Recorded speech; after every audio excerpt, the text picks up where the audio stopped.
Okay, so this presentation, guys, is just a final presentation on Irish traditional instruments, and just look at a few Irish instruments that we haven't covered yet. This is a very short tutorial, just to finish off this chapter. Okay, I don't mean to make the sound that these instruments are any less important than any of the instruments we've done so far. They're not. They're just as important, but not all of them are. How would I say it? Some of them are on the periphery of traditional Irish music. Okay, so starting off here with the Bodhran. Okay, now even though I've just said what I've said, this is actually a very common traditional Irish instrument. Please do watch the video yourself here, and the links for this are in a Google Classroom folder as well. So the bodhran is a percussion instrument, and if you think of a percussion, is generally split into two categories: tuned and untuned. The bodhran is is an untuned percussion instrument. Okay, you will see in the video, it's not just as straightforward as just hitting the drum with this beater here. The left hand, which you can't see and rarely see, actually can manipulate the tone of the drum by pushing in or out on the skin of the drum. Or up here or down low. If you push right in with your left hand, the tone is quite high pitched and short. If you take your left hand away completely, for example, it's a lot more reverby and boomy.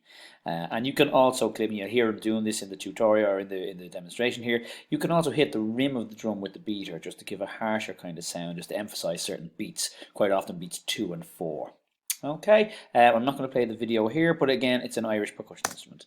There's plenty of information here about it. This is not my work here. This is from the Anne-Marie and Magella Higgins notes workbook, Leaving Cert workbook, which I really strongly recommend. It's a fantastic resource, but this is not my own work here. But do read, there's plenty of information about the bodhran and two other instruments that you'll come across in traditional Irish music, one being the bones, there's three other instruments here really, the bones and the spoons. Again, portable percussion instruments that you could easily bring to kind of a dance, or if you're picture that typical Irish traditional meeting at the crossroads. Very portable percussion instruments. You can just hold them in your hands and carry them. Unlike the drum kit, which is not portable at all. And generally speaking, if you're singing a drum kit in Céilí music or in traditional Irish music, it will be in a Céilí band setting. In a hall, you wouldn't. It's not a portable instrument as such. Or in a live show, and in shows like Riverdance and Lord of the Dance in the last 20-30 years have really kind of started to incorporate the drum kit into traditional Irish music. Okay, I'll let you read that yourself.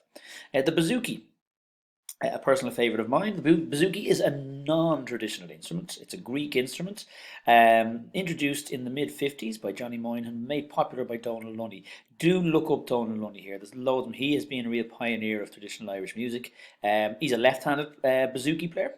Not that makes the slightest bit of difference, but it just looks unusual. Plays the other way around to what most guitar or bouzouki players would play. There's 8 strings on a bouzouki, grouped into 2 groups of 4.